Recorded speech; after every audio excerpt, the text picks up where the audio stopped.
অনেকের হাতে দেখবেন যে ফিশ চিহ্ন বা মাছের চিহ্ন হয়ে আছে। এখান থেকে লক্ষ্য করে দেখবেন এরকমভাবে ফিশ চিহ্ন বা মাছের চিহ্ন হয়ে আছে। এটা অত্যন্ত শুভ চিহ্ন। কিন্তু অনেকের হাতে ওরকম চিহ্ন থাকে বাস্তবে হয় না। দেখুন, এখান থেকে রেখাটা কেটে আছে, এখান থেকে রেখা কেটে আছে এবং এইখানে কেটে আছে, রেখা বুঝতে পারছেন? এবং এইখানে কেটে আছে, মানে এটা কোনোদিনই মাছের চিহ্ন হবে না। এরকম চিহ্ন অনেকে হাতকে মিলান যে না আমার মাছের চিহ্ন। সেই ক্ষেত্রে এরা কিন্তু লোন দেনায় পড়ে যায়, কারণ লটারি কাটার চেষ্টা করে, ভাবে ফিস চিহ্ন আছে, লটারি কাটবো, বেঁধে যাবে। এই কারণে কিন্তু ভুল ইনফরমেশনের কারণে কিন্তু তাদের কিন্তু দেখা যায় লোন দেনা হয়ে যেতে।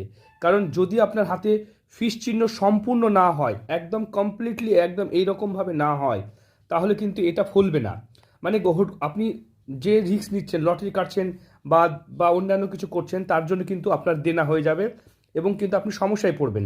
তাই যারা ফিশ চিহ্ন ভুলভাবে ব্যাখ্যা করেন, সেটা সাবধান থাকবেন।